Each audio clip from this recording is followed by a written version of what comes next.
Hello and welcome to This Day in Esoteric Political History from Radiotopia. My name is Jody Avergan. This day, March 1889, President Andrew Johnson pardons a man by the name of Samuel Arnold, along with Samuel Mudd and Edmund Sprengler. The three had been in prison for about 5 years, convicted of being part of a conspiracy to kidnap President Abraham Lincoln. Their kidnapping plots and attempts took place just a few months before Lincoln was, of course, assassinated by John Wilkes Booth in April of 1865. So this man, who was arrested in the wake of Lincoln's assassination and then pardoned years later, Samuel Arnold, he actually knew John Wilkes Booth and was part of what we can say is like a loose network of Confederate sympathizers who are targeting Lincoln in 1864, 1865. There were failed kidnapping plots, failed bioterrorism schemes, all sorts of stuff. So this is our chance, I guess, to talk about all the other ways in which Lincoln might have been assassinated, and our chance to talk about what pardoning some of these conspirators signaled about the aftermath of the Civil War. So here to do all of that are Nicole Hemmer of Vanderbilt and Kellie Carter-Jackson of Wellesley. Hello there. Hello, Jody. Hey there. So there's a lot here, but I suppose we should just go beat by beat and start with not the pardoning 5 years later, but the stuff that Samuel Arnold and his pals are up to in 1864, 1865. So, failed kidnapping plots. What do we know about this?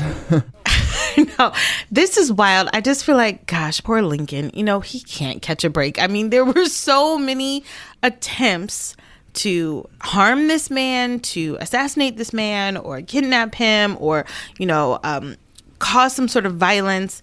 And this plot was really not a part of an attempt to assassinate Abraham Lincoln, but really to kidnap him in exchange for other Confederate soldiers. So they thought that they could use him as leverage. It's not clear how that negotiation process would have worked out. But even still, they thought that, okay, if we can kidnap the president, then maybe we can get some of our people who are in Washington, D.C., imprisoned in Washington, D.C. We should talk about how wild this plot is, because it's not just that they want to kidnap Lincoln, but this idea that kidnapping the president of the United States and holding him hostage is going to get you a handful of Confederate soldiers who are being held. These are not proportional things. Yeah, you can kidnap some soldiers. What are they thinking? No, but who are these soldiers? That's the other thing. It's not like you're exchanging, general for general, right? Like this is a president for a prisoner. It doesn't seem to make a whole lot of sense. So I have a bigger sort of question about the plot and the goals and the sort of motivation there. But also, let's go even more specific to the plot itself, because we don't know a ton about it. It was a failed plot. But basically, there were like a couple moments where they basically had all the sort of plans in place. And if Lincoln had just kind of showed up where they thought he was going to, then they probably would have at least tried this or pulled it off. And Samuel Arnold, who's the one who we're hooking this to, I think in one of these plots, he was supposed to be the person who was catching Lincoln when Lincoln is thrown off a balcony into his hands, and then he's supposed to spirit him away. I mean, what do we know about these harebrained plots? I mean, first of all, they are harebrained. Thinking that you could grab the president, who is a very tall man, throw him, catch him, and have things go perfectly is not well thought through. But also, they have all these planning meetings. It does seem like knowing where the person is going to be is an essential basic part of your kidnapping plot. A little harder at that stage. That they can't exactly check on Twitter for location status or whatever. It's a little harder, but still. I'm not saying they had an easy task ahead of them. I'm saying there were some basic pieces they had to have in place that didn't seem quite to fall where they needed them to. Yeah. So in this group of conspirators are, among others, John Wilkes Booth. So we kind of have this feeling that it's not like a bunch of different people are trying to assassinate Lincoln. It's more like this one group is trying to assassinate Lincoln in a bunch of different ways. I mean, what's your sort of characterization of that? I mean, John Wilkes Booth was always trying to assassinate Abraham Lincoln, really since the 1850s. I mean, we've talked about this before in another episode when we talk about the Christiana resistance. That was the moment when he knew he wanted to at least commit some sort of act that would be a victory for the South. John Wilkes Booth attempt to assassinate, and actually does assassinate Lincoln, is what becomes the thing that puts him on the map. But like, there are these other moments in which sabotage was, an intention, and being able to do like this exchange, like I said before. The problem is that, one, they're not very well coordinated. Two, they're not very well informed. And then after the assassination actually takes place of Lincoln, it's not very long before authorities are able to put these men together and say, hey, were you a part of this? Were you a part of that? And so it all unravels very quickly. And these men that don't commit the act are still held accountable. Right. And I want to get to that in a second, and how and why, Arnold ends up getting arrested in the wake of the assassination. But a couple more things on the sort of various plots to assassinate Lincoln. I mean, what is your sense?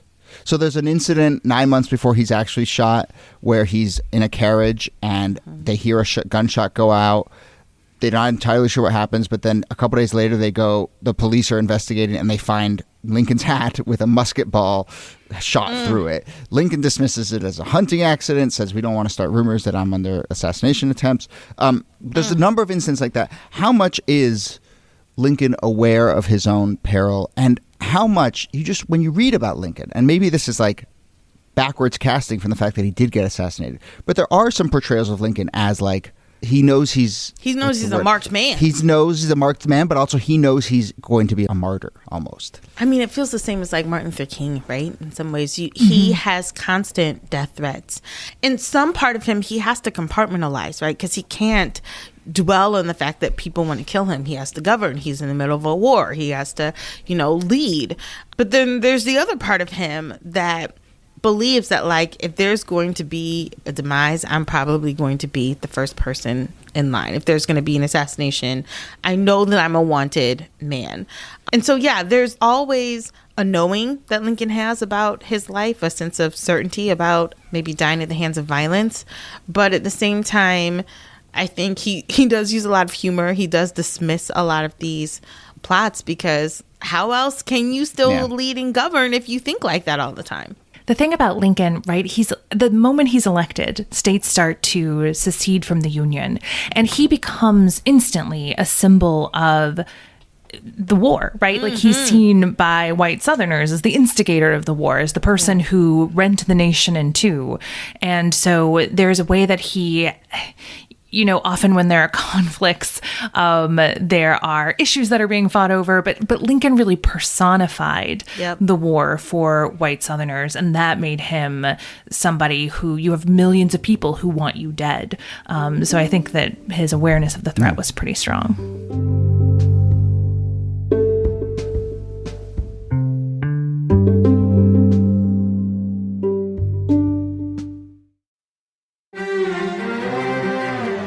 You're used to hearing my voice on the world, bringing you interviews from around the globe. And you hear me reporting environment and climate news.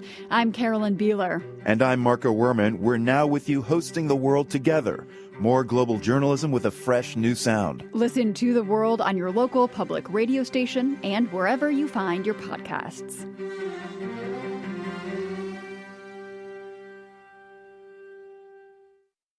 In the summer of 1864, a Kentucky physician allegedly had a bioterrorism plot, I guess is the only way to describe it, to take out Lincoln and I suppose like a large number of the population of Washington, D.C. and other cities. His goal was to release yellow fever through infected clothing that would be sent to Lincoln. Pretty incredible. It didn't work, in part because I don't think this physician understood exactly how yellow fever gets transmitted, but a conspirator gave him over to U.S. authorities. And then a week before Booth takes Lincoln's life, there was another assassination, a failed assassination attempt with explosives. So they were trying to blow up I think the dining room floor where Lincoln was eating in the White House. So pretty incredible stuff. One last question about the assassination of Lincoln, and then I want to turn to the pardon. But we talked about how this original plot that Arnold was involved in and then gets arrested for, even though it's not the plot that actually gets Lincoln in the end, was this prisoner exchange, which feels like a very process of war kind of thing. When Booth kills Lincoln, he shouts out, "Thus always to tyrants." it's very high-minded, right? So I don't know exactly what my question is, but something about the disconnect between we want to do a prisoner exchange versus I'm going to kill this man, and it's not about the twists and turns of the actual conflict. It's much more high-minded and much more, not to give it credit, but much more kind of like values, about like core values in some weird way. I mean, I don't know. There's the common sort of line that comes to the Civil War that this is a rich man's war and a poor man's fight. And the idea that a prisoner exchange trying to get, soldiers that had been captured, released is part of that effort to acknowledge, like the little guy, I guess. I mean, that's the best sort of synopsis I can come up with, but because it still doesn't make a whole lot of sense to me, because it's also not clear like what specific soldiers, all soldiers, some soldiers, and not only that, I mean, Confederate soldiers are being held everywhere, not just in the nation's capital. So this release doesn't really seem very well thought out. There also, there's a difference between kidnapping and assassination. And if you're going to assassinate someone, you're going to build a broader ideology around it. But there was also a big change between the March kidnapping plot and the assassination in mid-April, and that is that the war came to an end. And so the situation, the setting was different. Right. It becomes much more symbolic and high-minded, and a question about what comes next, which I guess is what we can talk about now. So, in the wake of Lincoln's assassination, obviously Booth gets captured. We've done episodes about the man who killed Booth, who was the man who killed Lincoln. Authorities go out then and start to find other people who are potentially involved in these conspiracies. I gather that one of the ways in which they maybe find their way to Samuel Arnold is that Arnold had written a letter to Booth saying basically like, I think I want out. things have gone a little too far. This is the most cinematic. One of the most cinematic moments of this story, because you have this guy who's maybe saying, I want out, but it is the letter that he writes to his conspirator saying I want out that potentially links him to this whole plot. Never write a letter. Never. That's right. Never put it down in print. That's the lesson. Even if you're apologizing for your misdeeds, you're still admitting your misdeeds. Yes. There had been a pretty extensive investigation and manhunt that follows the assassination of Lincoln, and it was in a search, I think it was maybe a search of Mary Surratt's house, or one of these places that Booth had stayed, that investigators find this letter, and that leads them to Arnold, and Arnold immediately sings, and so it gives up a bunch of other names, which leads them to other co-conspirators. So there is this kind of ongoing investigation that keeps turning up more and more people. There is this question, I suppose, once you prove that Arnold is part of a conspiracy to kidnap Lincoln, then I guess there's something there. But, he didn't end up kidnapping Lincoln. He didn't end up committing the crimes that he had that he was plotting. But I suppose in the wake of the assassination, it was just kind of round up everyone for sure we can get our hands on. I also think that's part of the reason there's a lot of reasons for why he gets pardoned, but part of that too was that, he is not necessarily involved in something that actually happened. And I think the fact that he snitched on a lot of other people probably gave him a little bit more favor.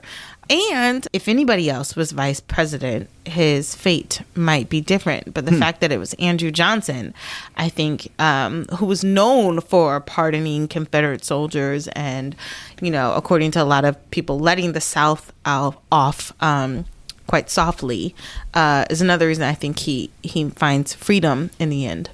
It's also worth noting that Arnold is serving his prison time alongside Samuel Mudd, who is the doctor who tends to and kind of tries to hide Booth, and so ends up in prison himself. And at the prison, there's a big disease outbreak, and Mudd starts to tend to the other patients, and he becomes instrumental in the service to the prison. And that leads to calls for clemency for Mudd. Those reach Andrew Johnson, and Mudd is pardoned first, and then probably through Mudd's intervention, Arnold is pardoned after. Although I think Kellie could probably talk about the broader reasons behind these pardons. Yeah, it's one of the things that I think leads to Andrew Johnson's impeachment is the fact that the Republicans, and more specifically the radical Republicans, are outraged with Andrew Johnson, and the fact that he is pretty sympathetic towards the South. And part of the reason this is because when Lincoln selected his vice president, he thought that if he selected a vice president who was from the South or sympathetic to the South, that this would win over more Southerners. It does not. And so after he's assassinated, you don't really have a friend in the White House, at least not for African Americans or people who wanted to have a much more sort of progressive outcome. And so Andrew Johnson starts rolling back everything. He's pulling troops out of the South. He's pardoning people. He is freeing people that have been imprisoned. And there are not a whole lot of consequences for Confederates. And the North is infuriated by this. We haven't done an episode on Johnson's behavior sort of in these years, and we should find one. So, but at some level, Johnson does kind of feel like he is acting the way that maybe he thinks Lincoln would have acted, or at least he's sort of seeing the part of Lincoln that sort of had a tendency towards reconciliation, or what? Am I wrong there? I don't think so. Really? I think that he feels like the South got a bad deal. Yeah. I think he feels like Black people should have been enslaved and that they were not prepared for freedom. I think that he thought the Confederacy was getting too harsh of sort of a sentence or of consequences. And he wanted to, like everybody else, bring the country together again, but he didn't want the South to have to keep paying for that. He's like, enough people have lost their lives. Let's find a way to sort of wrap this up as quickly as possible. But the way that he does it is so Southern sympathetic. It makes it seem as though there are no major consequences. If you want to rise up against the country, form your own nation. Right. What are the consequences? Like, Johnson doesn't have really harsh ones for the South, and that makes a lot of people upset. Yeah, and Lincoln may have been invested in reconciliation after the war, but he would not have built it by giving away the things that had been gained during the war. Yeah. And that, I think, is the big difference between them. Yeah. And it's a little hard to say how much, it's really important context. It's a little hard to say exactly how much this Samuel Arnold pardon felt like it was part of that, or if it was much more, more related a little bit to he was in this particular prison and suffering these particular consequences and mud and so forth. But yeah, that is really fascinating context, and we should return to it in a future episode. And Arnold, to be fair, is low hanging fruit. Yeah, exactly. Compared to like these other Confederate generals and leaders in the Confederacy. Totally. Arnold himself, he lives a quiet life for another 30 years or so. He writes a few articles around 1900 describing his imprisonment, but he also kind of is pretty clear about his role in this plot, and is not trying to rehabilitate his reputation per se. And then he dies in 1906. There's only one other conspirator, John Surratt, who outlives him. But he doesn't really. He stays out of the public eye after his release, which he kind of was out of the public eye before as well. Right. Fascinating, though, to think of the conspirators against Lincoln being figures in the 20th century. I know. It's really interesting. Wild. Yeah. Wild. All right. Well, we will leave it there. Nicole Hammer, thanks to you as always. Thanks, Jody. And Kellie Carter-Jackson, thanks to you. My pleasure.